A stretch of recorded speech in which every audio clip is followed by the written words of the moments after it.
Damos continuidade ao programa Anatomia do Poder, entrevistando hoje o meu querido amigo, o professor Marcos da Costa, que recebeu recentemente, na semana retrasada, o título de doutor honoris causa, o primeiro título da Faculdade de Direito do Bauru. E de Bauru. Como eu faço em todos os programas, eu entrego sempre um livro. Essa é a segunda edição do tratado, do volume 2 do Tratado de Direito Constitucional, que eu e o Gilmar Mendes e o Carlos Valder Nascimento coordenamos, mas onde há trabalhos também do Luiz Roberto Barroso, do ministro Luiz Roberto Barroso, do ministro Alexandre de Moraes. Nesse, especificamente, é mais dedicado à segunda parte da Constituição, com Hugo Brito Machado, Sacha Calmon, a Misabel, o Gastão Alves Toledo, eu mesmo, analisando questões de família, analisando todo o artigo 226 da Constituição. Então, eu queria lhe oferecer o Tratado de Direito Constitucional número 2, volume 2, segunda edição. Obrigado, professor. Sabe que eu tenho nas suas lições uma minha base da advocacia. Então, vou ler com muito carinho e certamente vou aproveitar como aproveito todos os seus escritos. Que bom. Meu caro Marcos, eu queria agora que você falasse um pouco, nesses 6 anos que foi a sua presidência até agora, o que você conseguiu de inovação, as lutas, para que o telespectador conheça um pouco do seu trabalho. Professor, tentar sumariar em 3 eixos. Um eixo administração, um eixo corporativo, defesa da advocacia, e um eixo institucional.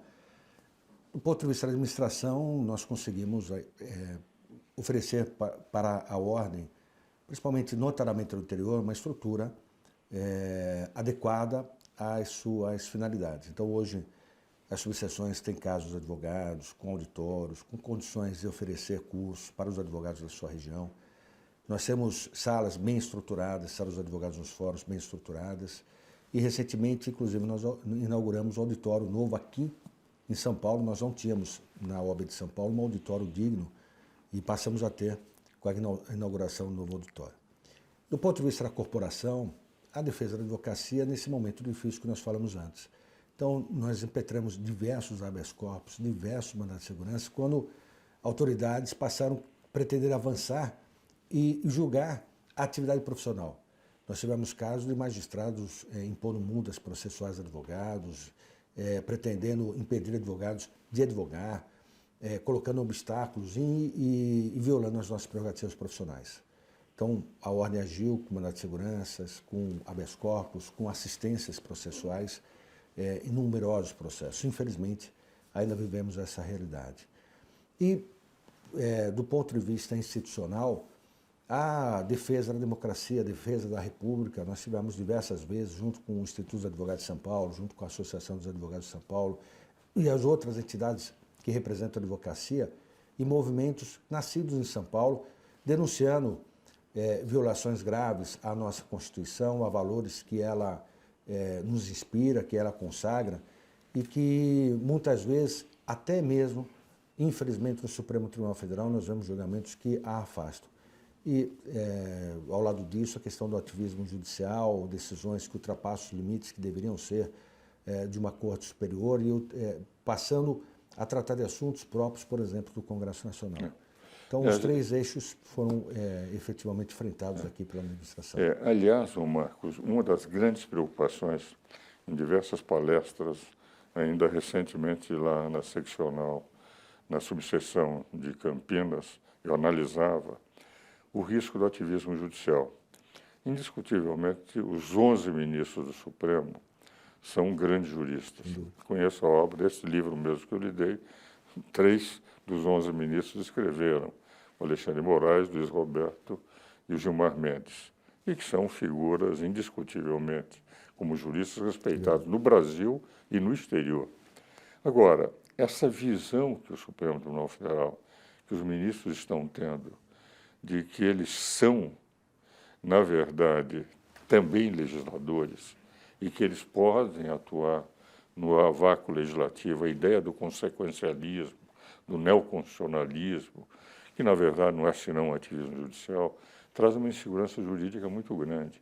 Em palestra recente que eu dei na Fiesp, analisando o ativismo judicial, era presidido pelo ministro Sidney Sanches, que foi presidente do Supremo, meu colega de turma e de classe. E o Sidney dizia, depois da minha palestra, ele foi disso: eu reconheço o mesmo valor que você, Ives, reconhece, mas há um dado. Eles hoje são ideólogos. Eu estou falando do ministro Sidney Sanches, dizendo muitos deles são ideólogos.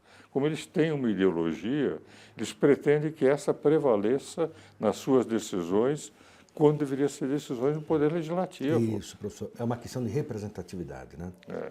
A representação social da população, com as suas múltiplas afeições, pertence ao Poder Legislativo. Né? Claro. Os embates, os debates, a casa própria para isso é o Legislativo, onde se permite que as correntes políticas, inclusive, ideológicas, inclusive, se contraponham para que a legislação seja mais adequada para aquele que é a essência do povo brasileiro. Eu diria até que o pior dos legislativos, como legislador, é melhor que o melhor dos Supremos como legislador, porque aquele foi eleito por 140 milhões de brasileiros, e esse por um homem só, que é o presidente da República. Esse é um outro problema sério, professor. Nós temos uma questão, democracia recente, né? Nós vivemos, imagina, 30 anos de Constituição, é o maior período democrático da história republicana do país, ou seja, ninguém nasceu, viveu um tempo razoável de vida e morreu dentro de uma democracia. Nenhuma geração viveu plenamente a democracia. E um dos aspectos disso é exatamente esses embates que são naturais dos poderes, mas que, numa democracia mais amadurecida, os limites são mais claros. E nós temos problema na própria Constituição. Por exemplo, a autorização que a Constituição dá para que o membro legislativo se afaste, se licencie para servir ao Executivo. Os países presidencialistas proíbem isso, a começar pelos Estados Unidos, que tem uma Constituição enxuta. É proibido alguém que é eleito pelo Legislativo servir ao Executivo. Claro. E nós temos não só não proibimos, mas como autorizamos. A nomeação dos ministros supremos, eu assino embaixo o que o senhor disse, são todos ministros grandes juristas, mas discutindo a tese da nomeação, nós usamos o mesmo critério dos Estados Unidos, mas não há dúvida nenhuma em relação à sabatina que é feita no Senado no Brasil, é completamente diferente daquela que é feita nos Estados Unidos. Aqui parece mais um avalizador das nomeações e indicações do O presidente tem a maioria e a maioria de...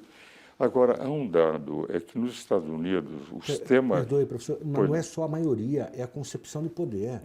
Né? Independente da maioria, o poder legislativo aqui, infelizmente, ele tem um sentimento de submissão ao executivo. Exatamente. Mas é que nos Estados Unidos, o sistema parlamentar de governo começa em 1689, de rigor, na Inglaterra. Os Estados Unidos criaram o presidencialismo de rigor em 1776, mas a Constituição é de 1787. Mas como eles vêm de toda a cultura americana e inglesa, os americanos têm um sistema parlamentar forte por causa do parlamentarismo inglês. E nós sempre tivemos uma centralização do poder. Basta dizer que Portugal só resistiu aos espanhóis e mouros ao mesmo tempo com um poder central muito forte. Esse centralismo nós tivemos no Império, basta dizer que nós não tínhamos uma federação, tínhamos um país altamente centralizado. E ainda somos uma federação iniciante, porque no período republicano sempre houve uma pressão muito grande por parte do Executivo. O que vale dizer, o nosso presidencialismo é um sistema de irresponsabilidade a prazo certo. Se nós adotássemos o parlamentarismo dos outros países, seria de responsabilidade a prazo incerto. E, de rigor, o que nós temos, Marcos, é que das 20 maiores democracias do mundo, 19 são parlamentaristas. A única presidencialista dos Estados Unidos. Mas essa mudança seria importante, porque nós copiamos aquilo para o qual nós não estávamos preparados. E com um acréscimo, né, professor? A Constituição foi preparada para o regime parlamentarista. Exatamente. Então, quando chega no final, quase na sua promulgação... O Roberto Cardoso, o Centrão terminou eliminando o que seria um avanço, porque eu tive contato com o Bernardo, tive contato com o Luiz Guimarães. O Luiz assistiu palestras minhas sobre parlamentarismo aqui na Fiesp e disse que ia ser da sistematização, quando foi para o Congresso, para o plenário, O Grupo Centrão dizem que, com acordo com o Sarney, terminou, evidentemente, criando um presidencialismo com medidas próprias do parlamentarismo. Veio a medida provisória é a reprodução ipsis literis do texto da Constituição italiana parlamentar. E vem aí a importância da Comissão de Reforma Política, que o senhor presidiu na OAB de São Paulo, propondo algumas das medidas necessárias, claro, imprescindíveis voto para distrital, a superação dessas distorções causadas ali no final do processo constituinte. Meu caro Marcos, muito obrigado por você estar no nosso programa. Creio que todos os telespectadores da Rede Vida, do Anatomia do Poder, que vai para todos os estados do Brasil. Nós temos transmissão desse programa ao vivo não, mas pelo menos sabem todos que nós gravamos por antecipação, mas essa possibilidade de ouvir diretamente o meu caro amigo e aqueles meus convidados em todos os estados do Brasil. Temos uma rede de transmissão em quase todos os municípios através das dioceses. Muito obrigado por sua presença, meus caros telespectadores. Espero-os novamente no próximo domingo.